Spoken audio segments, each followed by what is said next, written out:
Hello and welcome to a brand new episode of What Are You Talking About? Today my guest is Tasia Percevez. She is a 3-time CrossFit Games athlete, winning the top spot twice with CrossFit Mayhem. She is an incredible athlete and coach and tells so many amazing stories about her time at Mayhem and more.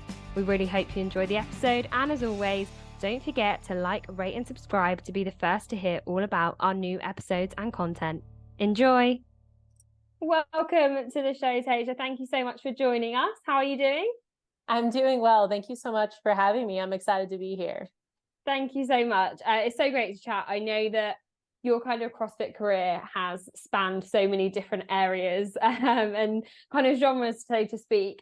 But as with every episode, I love to start at the beginning. I know you have a kind of competitive background with gymnastics. What was kind of just starting from scratch growing up like for you with sport? Yeah, so gymnastics was a huge part of my life. I started competing, I guess maybe not competing when I was 5, but I got introduced to the sport at age 5 and was really passionate about going as far as I could with it. As a young girl, everyone, I don't want to say everyone, but most girls had this dream of the Olympics. So that was, my passion. And I really dedicated a lot of time and energy to gymnastics. And it taught me a lot. It taught me a lot in life. I was able to go on and compete in college at the University of New Hampshire doing gymnastics. And then shortly after college, I transitioned to CrossFit. So it was definitely a big part of my life. And did you think it kind of set you up at a young age for being a competitive athlete? Because when you start so young, I suppose, and I think with gymnastics, you do like fun and friendly competitions, right? When you're like 5, 6 years old, like I remember doing them when I was younger and being like, this is really fun. Do you think that competitive edge was set in you from quite a young age? Oh, absolutely. Yeah. I wonder how much is created and how much is innate, but I was very competitive from a young age. And even I have 3 siblings. So between all of us just competing, whether it was at home with my brothers and sister or in the gym, being a competitive person has been in my blood since as long as I can remember. And obviously it paid off, it helped you to get where you are, I suppose. So it was, you said after college you found CrossFit. And I think it's something around, because it was at 2013 you discovered it, around that time. And that was obviously when it was starting to grow a lot more. And I speak to a lot of people who have that kind of time where, their gymnastics careers maybe ended or their career in another sport. And it seemed quite a natural transition. How did you kind of discover CrossFit and decide that that was what you wanted to start? Yeah, so ironically enough, I didn't plan to be competitive. I really was looking for some place to just work out because being a gymnast growing up, I always had somebody telling me what to do for fitness. So I never really had to think much about what I needed to do. And once I graduated college, I was in a weird space where I was like, I guess I don't really know how to train myself exactly, even though I've spent all these years in gymnastics, which is kind of a specific type of training. So I'd gone into running just because I felt like running was a good thing to do. And a friend at the time was doing CrossFit and he asked me to do a scaled partner competition with him. And I said, never heard of CrossFit, but if I'm going to do a competition, I want to try it out and see what it's all about. And so I had gone to a gym in New Hampshire. I was living there at the time and just joined, started doing CrossFit. And I'll never forget my first scaled competition. It was so hard. I was like, oh my gosh, what is this stuff? And just naturally the progression of being competitive just in class. I only did classes for the first year. Just really enjoying that and having that drive of getting better and getting better quickly at certain things was really what led me to eventually compete. Did it, obviously when you start, as you say, you're always competitive, it's one of them things with CrossFit, you're never going to be the best at everything, right? How hard is that when you go from being a competitive gymnast where you've probably nailed most things and you're pretty good at it, to then going and so much being new and you kind of are not the best, I suppose, when you first walk in? How do you prepare for that and how do you deal with that? So I actually really enjoyed it in a lot of ways because at the time, like I said, I hadn't planned to like measure myself necessarily against other people. And when I started doing classes consistently, I was seeing improvements within myself very quickly. So that part of it of like going from, you have like newbie gains. I don't know if they talk about those a lot, but like when you first start and you've never done it, once you start getting technique down and learning new things, your progression is fast. And then as you get fitter, I don't want to say it stalls, but it's just like smaller gains at that point. So in the beginning, it just felt so exciting. And I'll never forget, I was in a really great gym atmosphere. My CrossFit gym had such a great community, and there was like a group of competitors that was there, but I was still kind of like, I don't know if that's my thing. Like, this is fun. I'm just enjoying kind of seeing my body change and work really hard and get new skills that I never even thought I would be training for. At what point did you realize that you were like, oh, okay, I'm pretty good at this. I could potentially compete at a higher level? I suppose because it was, correct me if I'm wrong here, but your first games was 2016, right? And 2015 was when the first documentary was filmed and came out. So it completely like skyrocketed the fascination around CrossFit and the amount of people doing it. But at what stage for you did you think actually like, oh, I'm quite good, I could go to the next level, I could potentially get to regionals or the games? Like, where did it change for you? So in 2014, I had joined CrossFit in 2013 February, and I jumped in like maybe a month before the Open. So I competed in the Open. I have no idea. My placement was like something not good. And then in 2014, just from doing classes for a year, I finished in, at the time it was the Northeast Regional. They took top 45 from each different regional. And I finished like 60, I think I was like 65th or something. So they took videos for the top 60. And I remember being like, wow, I've, been doing classes. I was dedicating effort and time for sure, but my focus wasn't training. And to come in right outside the bubble of like 20 places to qualify to regionals after that Open, I remember saying to myself, I'm going to qualify regionals. Like, that's what I want to do. I went to the Northeast regionals that year and watched. I had some people at the gym who had qualified. And I remember just sitting there as like outside, and I think it was like the Boston area. I can't remember, but it was an outdoor regional, and just watching it and being like, I can do this, like really having this passion lit in me of like, okay, this looks fun. I love CrossFit. I love competing, and I really wanted to do it. And from 2014 to 2015, I dedicated a lot of time. I actually switched gyms to a more competitive coach. I changed up my work schedule because before that I was working 2 jobs. So like training wasn't really as conducive, and was able to qualify to regionals in 2015, which was like so awesome. Yeah, I love regionals, and I'm glad that it's now like this season and it's kind of becoming more regionals vibes now. I really loved it because I think obviously you got to see more people and it becomes a bigger goal, but it just seemed so fun. But like because it's a very different vibe, right? Competing, and I could be wrong here, but a gymnastics meet or whatever, there's a lot of different things going on at once, which is similar in CrossFit, but you're also doing the exact same thing as everyone lined up next to you. How different was it competing in a CrossFit perspective, like your first big regional stage? What was the experience like? Oh yeah, it was very different. I think, in gymnastics, you train specifically your one routine on whichever event, that same routine over and over and over again to perform it to as best you can.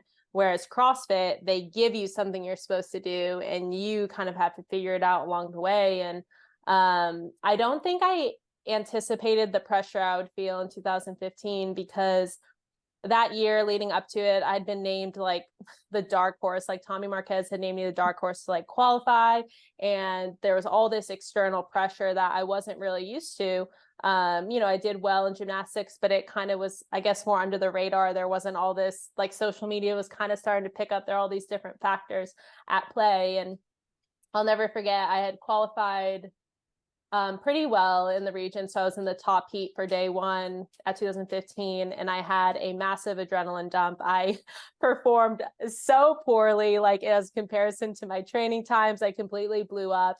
And that was a reality check that I needed to become, be better composed and to have a plan and to just like learn how to manage the pressure, because it was a different experience than what I had done before. And it was a blessing in the end, because it taught me a lot that regionals not qualifying to the games. And it set me up for a very special 20. I'm so sorry. That's my dog. But yeah, it was really great. It's funny, isn't it? Because as you say, like a blessing in disguise, these are things that we think we put so much pressure on and we really want to achieve. Do you think, had you qualified for the games that year, like, do you think you would have been ready, or do you think actually, no, you needed that extra year to be in the best position you could to get to the games? Absolutely. So yes, I do think I needed that year for sure. It's a big lesson for myself, and it set me up for 2016 to be more prepared. So 2015, I really went through a lot as far as transitions, just into the space of being more competitive and doing these things. And without that, I do think I would not have performed as well as I did in 2016, which I would say it was a really good year. It was such a good year for a rookie year. Like, I don't think it takes a lot now, I think, for rookies to kind of even top 20, like, and you had such a good performance. What was it like going into, because correct me if I'm wrong, it's the only games you've done as an individual, right? 2016, yes. And it was your first game. What was that experience like, kind of going onto the big stage as an individual? Because we'll talk about the team stuff separately. Yeah, for sure. So 2016, it was a very exciting year for me. It was very, like, I don't want to say petrifying, but just showing up at the CrossFit Games and, the way in which I qualified, I was kind of like a bubble going in, and it was like, okay, am I really ready? Am I really prepared? I've had a lot of doubts and a lot of questions just building up as far as what the stage would be like from regionals to the CrossFit Games. And I think I went in with a really good headspace as far as like, I'm just going to do the best that I can and hope that, it's enough. And on the field, there were a lot of different things that year that really played into it. Like, they flew us to Aromas and we competed like with no spectators in Aromas, and then flew back. It was, I think, the only year at the games where there was no rest day. We went Wednesday, Thursday, Friday, Saturday, Sunday. So it was definitely a big year in 2016. And I'll never forget Castro at our welcome dinner being like, this is going to be the hardest CrossFit Games ever. And he says that I'm pretty sure every CrossFit Games, but so it was a great experience to just navigate some of those stresses and pressures. And honestly, looking back, as in comparison to team, I felt a lot more pressure competing on team, but it was still a lot more fun. So individual, I'm not gonna lie, enjoyed. I really liked the idea of like, it's on me. So if I do poorly, I'm not letting down other people. It's just me, myself. So it was a really cool experience. And I think competing that year as an individual is not only one of the reasons why Mayhem asked me to be a part of the team, because without that, I wouldn't have even been on their radar. But it set me up to go into the team competition and have a feel of what the CrossFit Games were going to be about. Yeah, because I suppose, right, you go and you've no idea the lay of the land. You don't know how far it is from like your warm up. And I think one of the things that a lot of people mention, and I suppose it's similar with regionals and the games, but you end up warming up and then have to like wait for ages. And was that still the case then? Like, how things change from training to the games? What was the difference? Yeah, so the games, it's still like that. I think they've gotten better over the years, like back in Carson, because I competed in Carson as an individual, and then I competed in Madison as a team. And it's part of it is really just learning how to be okay with that. And, with your adrenaline and stuff going, it ends up being okay. Everyone seems to work out just fine with the extra waiting time.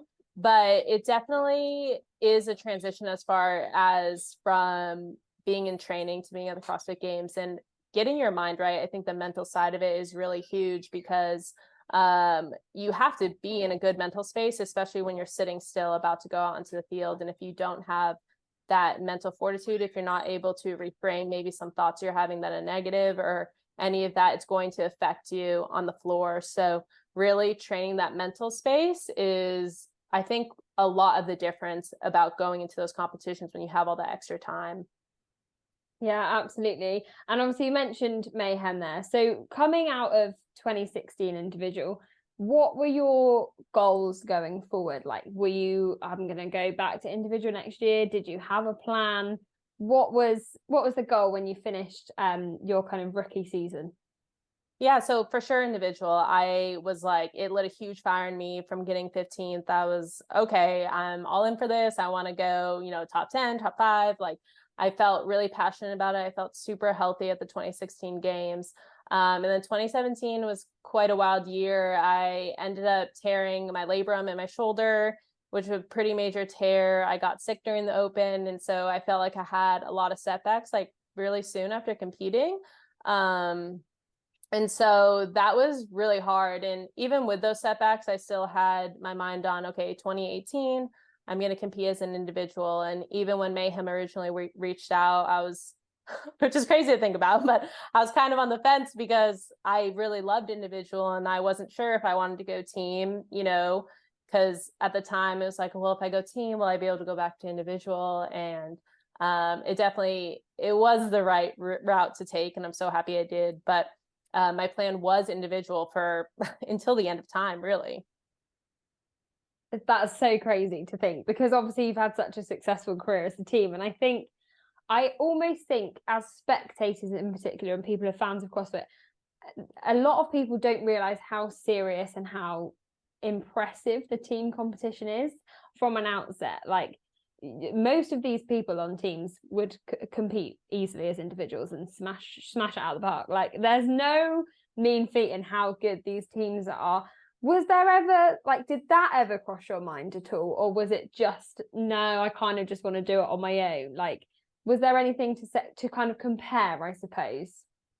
So I definitely just felt like I had more in me as an individual. And even when I was in discussions with Mayhem about coming there, they were like, just come compete team 2018, and then you can always go back individual after. And so that was kind of my thought process.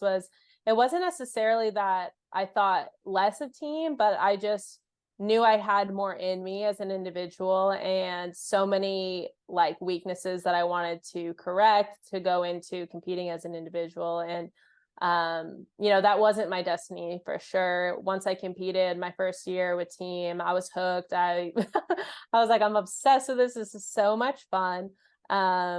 Just training in an environment where everyone really is pushing for, winning. And that's partly the pressure that was really challenging for me, especially my first years coming in. They had gotten second in 2017. And so for Rich and Mayhem, it was there was a silver medal hanging up in the barn every day of we aren't getting second again. And it was a lot of self-inflicted pressure. They weren't putting that pressure on me externally, but just feeling okay, we're not getting second again. I'm the only new person on the team. So if it's if we go down, it's going to be all on me. And that wasn't the case. And I was able to correct that mindset going into 2019, which made it a much more enjoyable year. But yeah, the team setting is, man, there's some amazing athletes. There still are to this day. And personally, I feel like the workouts are, I don't want to say they're harder, but you go to a place that you don't necessarily always go as an individual, because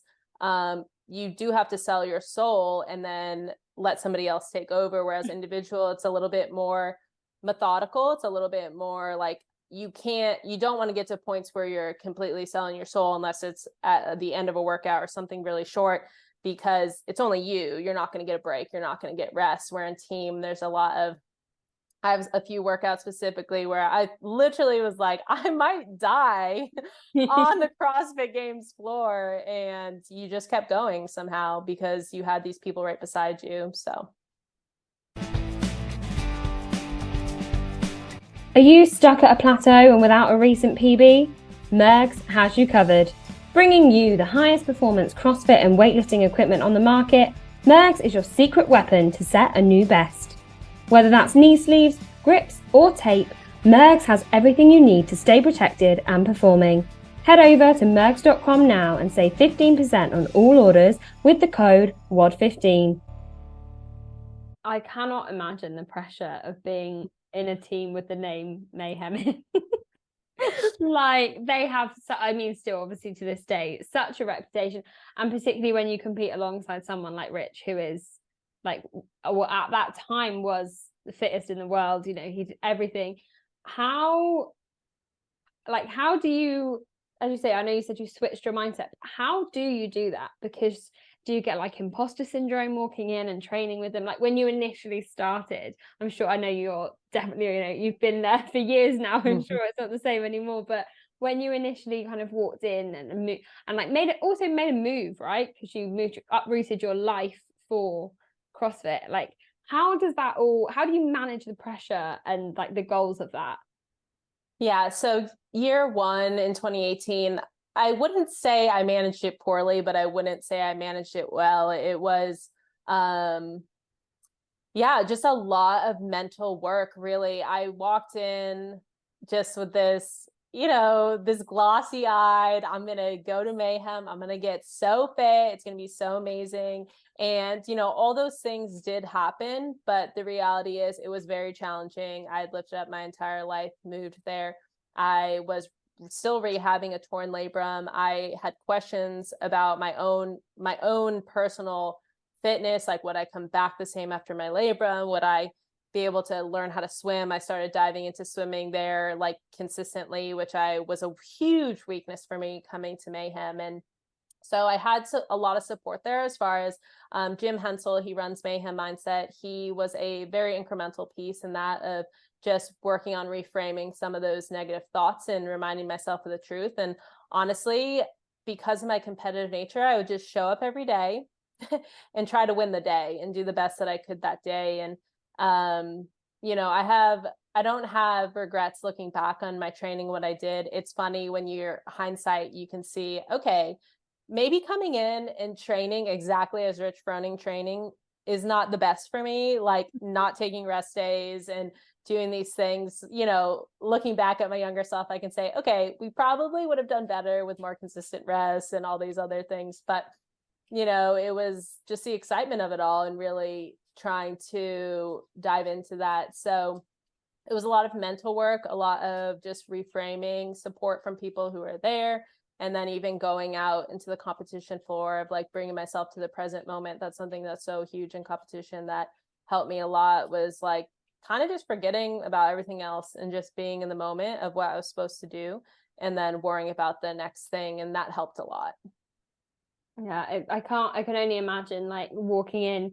I think even like you look at videos of Mayhem and people walking in and it just must be kind of so daunting, but they have so much support there, right, to get you through. How did it change? So obviously 2018, they were back on top of the podium. You were in the team. How did the pressure change going into 2019 when you've done it? They were back on top where they, everyone wanted to be. How did that change for you? Did you feel better going into 2019? Less pressure? What was it like? I definitely felt a lot better in 2019. So the year leading up, that was with China, Dre, and Rich. And we all, because it had gone back, or it became super team, but me, Dre, and Rich trained together consistently. And Hayley at the time, she would sub in for China, and then China would fly back and forth. So I had been there secure, like I had built relationship with the people who were there. So it was less of like trying to figure out people and more of like, okay, this is who I am. I'm here to work hard. Like Rich knew that. And we really wanted to win, and we felt a lot more pressure in 2019 because it was super teams that year. So we had all these like games athletes who were just forming these teams. And, I would say the pressure was definitely still there, but I just was able to navigate it and calm it a lot more as far as like just being more mature athlete and recognizing that we had done so much training and so much work in 2019. I mean, just thinking back to, we couldn't have done any more. And so going out and being like, the amount of muscle ups I've done, the amount of swimming I've done, like I've done everything that I could possibly do. So there was a lot more freedom in competition that year because I didn't feel as though I had missed a step. I'd been there for the last year and a half rather than when I joined in 2018. I joined right at the beginning of the year when the deadline was for affiliate. So it was like maybe 6 months or something that I was there. So I had substantial time, and just the building of relationship with Dre and Rich in China made it just so much fun. So it was definitely a good year. It's looking back and you see like that super team year was so interesting on so many levels, and I think everyone can kind of think what they want, opinions on it, but at the end of the day you're just watching some really cool athletes like throw down. Is there, obviously, as you say, 3 of you trained together a lot of the time, how helpful is that on a team to have that consistency with your teammates?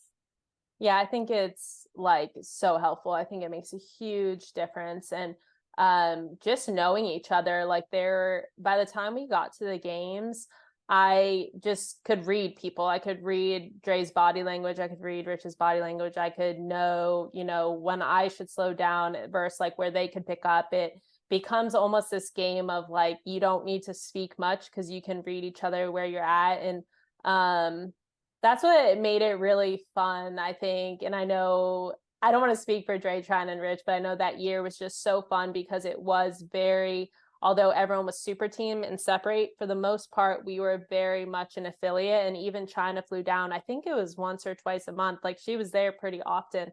And so just having a lot of fun. And when Hayley was in subbing for China, like Hayley and I would compete against Rich and Dre, and just knowing each other's strengths and weaknesses and trying to beat them. And like, I don't want to say manipulate the workout, but like manipulate your strategy so that like together with somebody else, you could beat them.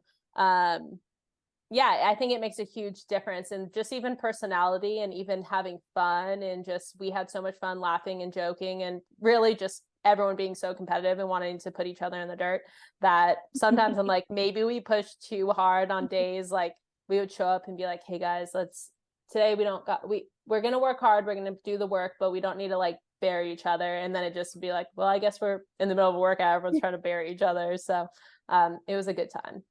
It looks so fun. I often will see like Mayhem's behind the scenes, like YouTube, and it's like everyone looks like they're like dying every day. Yes, like, that's accurate. There's no kind of scaling. There's like, I'm like, oh, I'm gonna go easy, but no, it just goes full send. Yes. But what an experience for 2 years standing on top of that podium with kind of, I suppose, friends and family around you. So 2020, the dreaded year that no one wants to talk about in history now. Obviously everything changed, particularly with the games. There was no live team competition. There was only 5 finalists, etc. At what point in your season did you decide that your role was going to change? Everything changed because you obviously coach Hayley Adams, who that was her first year as an individual. Am I right there? I believe it was her second as an adult, and then she had competed as a teenager before that. Yeah, so obviously the CrossFit in general had changed that year, and the rhythm of the season had changed. But at what point did you change from kind of athlete to coach? What was your relationship, and how did that kind of all develop throughout that year, I suppose? Sure. Yeah. So we had been training to compete in 2020 as a team all the way up until I think it was like around 4th of July, because they had announced that teams wouldn't compete at the games because of everything happening. But Rich was planning like a, pseudo games at Mayhem. And so we were still training fully until about July. And at that point, I was training with Hayley because Hayley was preparing to go. I can't remember exactly the timeline, if she had already qualified yet or was still training to qualify. So we are training together all the time, Hayley and I, and we'd become really close over 2019 just as training partners. And so it was like official, okay, we're not competing teams at all. It's just not going to happen, but the individuals are continuing on. And Hayley qualified in such an incredible fashion. And although, Rich was doing like primarily all the programming, she got to bring one person to the games. And so at the time it was like, who do you bring to the games? And we had just been really close and together. And so she had asked me to go. And I, of course, like absolutely would support her in anything that she was doing. And so I got to go to 2020 games, which was like such a wild experience because there were so few people there, and no crowd. And it was just very interesting. But it just kind of formed really naturally over the course of just being a support system for Hayley and being her friend. And so I was grateful to support her, and I would literally support her like in anything, that she wanted from now until the end of time. So I'm happy to be that for her. Right. Must have been such a full circle moment for you as well, going back to Aromas, like in a different capacity. It was so interesting watching it. I cannot imagine being there. Like, what was the vibe like? Was it like, it almost, looking back, it almost looked a bit awkward at times because there was literally like silence. What was it actually like when you were there?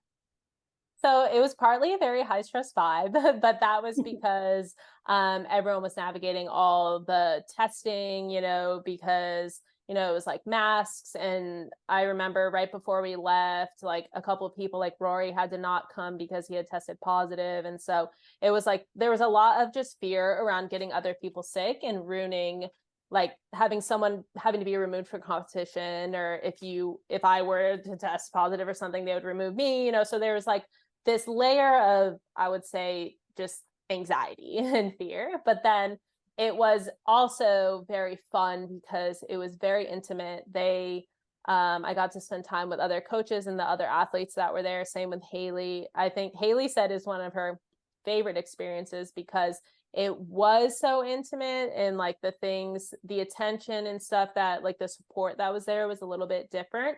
And those girls and guys that are competing, they don't need the crowd, right? Like the crowd's great and they all love the crowd. But there was this grit to it, like the silence of competing, that I thought was also beautiful in a way of just seeing these people, like they don't need all the flashy glamour. From the coaching side, it felt filled with pressure because there's like a lot more eyes on the coaches than in typical fashion, at the CrossFit Games in 2021, 2022, I'm with Hayley until she gets to the corral. And then at the corral, it's like, okay, bye, I'll see you after the event. Whereas in 2020, it was a lot of very close quarters of like, she is asking for my support in the competition and I can give her support like in the competition, where that's not really realistic when your coach is up in the crowd somewhere in a coliseum to get support directly from that. So I definitely feel like I got thrown into it in some ways. Luckily, I had some coaching experience, and also I just knew Hayley really well and had experience at Aromas competing there. So I felt like I was able to give her some good insight and support during those games. But it was definitely very interesting CrossFit Games. It must have been. It was still fun to watch though, and it's amazing that they created that still. So obviously you say you were kind of thrown into it. Did you naturally then progressively go, okay, cool, this really works, I'm going to be your coach? Like, how was that decision made after the games? Yeah, so I had that year decided I wasn't going to come back to competing. I was dealing with some health issues. And so I had told Hayley it was a really good experience for, I guess, both of us, as far as like, she felt really comfortable with me being there with her, and supporting her in the back and being able to answer any questions that she needs, that it just was a natural transition for me to continue helping her. And like I said, she had a lot of support as far as like programming and stuff from Rich and Mayhem and other things, but really just being her support system, it was just natural. And like I said, Hayley and I are still really close, and I would support her no matter what she did. So it was just a very natural progression to continue to do that. And I'm really grateful that she trusts me and that I was able to be that for her at the CrossFit Games, which is like the pinnacle of what she does. So I was grateful for the opportunity. I think coaches within CrossFit become, like, as fans of the sport, you learn the coaches and kind of them as much as you learn the athletes, right? And I love that about like coverage. They'll often show the coaches, like it sticks in my mind. I think it was 2021 semis when there was the snatch event, and it was obviously a massive PR for Hayley, but your reaction and that reaction and the kind of communication between the two of you, it's so special. And I think within CrossFit, particularly when athletes get to kind of your level and the elite level, it's really, coaches are valued kind of from a fan perspective as well. Do you feel that when you're coaching as well, or when you're at the events? Yeah, I feel definitely as we're valued, and in a good way. I think that CrossFit does such a great job, and the community is so cool about supporting like all the athletes and the coaches in that regard. And that literally, when I think about my CrossFit experience, Hayley hitting that snatch is like it's above me winning the CrossFit Games. Like just seeing hard work of someone that you love and care about come to fruition. It's really joy filled, and it makes me emotional even just thinking about just, you get to see the truth of what these athletes go through when you're a coach or your support system for them in some way, and you see the blood, the sweat, the tears, like the things that others really, they only get to see the show and what's happening on the field. And so to see how hard she had worked for that moment, and then for her to miss her first attempt and then hit it was really fulfilling for me as her friend and coach at that time. So yeah, I do feel like we're valued, and I think that's really special about the CrossFit community. That there is, like, I think about some of the amazing coaches, like Jeffrey Adler's coach, who's the first female to win the CrossFit Games. Like, how cool is that for her to be a representation of that? And then even just the coaches that I've been able to meet and spend time with is, yeah, I've learned so much and gained so much knowledge and wisdom from them that it's really valuable. It's such an important role in anyone's life, in particularly within CrossFit. And I know nowadays you are coaching kind of in a different capacity slightly. Tell us about what you're doing now, what your mission is now with your business. Sure. Yeah. So I own a nutrition coaching company called Resilient Wellness, and it's really a holistic approach to help women. Mostly, I help men and women, but I have a passion for women, especially just to heal their bodies and just learn to love their bodies and to, eat wonderful foods and enjoy life. And really, it's a well-rounded approach to educate better on nutrition and help people with one-on-one nutrition coaching. And I'm also building out a membership that would be, like I said, a holistic approach. So there's going to be educational nutrition content, some at-home workouts, weekly devotionals, live Q&A, so I can have just a greater reach. Because right now, as a coach, I take on only one-on-one clients, and I love that. That's still going to be a method that I partake in. But as one person, you can only take on so many clients, and give them the one-on-one divided attention they deserve. So I wanted to build something that I could reach more people. And so, yeah, I'm coming out with a membership that will be at the end of September. That will be a much cheaper entry rate, but there's also one-on-one coaching, and it's really, I have a big focus on body image and food freedom and just like finding joy in life. It's so important, and it's so great. So anyone listening, go and check it out, because even I love even what you put out on social media is so helpful and so kind of amazing to not just anyone doing CrossFit, but as you say, women in general and men, but I have to class them. But it's amazing, and best of luck with all the newness. I've got a couple of quick fire questions that I ask everyone. I know you've listened, so you would have heard them. I'm gonna throw some out there for you before I let you go. So firstly, when you are competing, or not necessarily just competing, training, what is your favorite lift?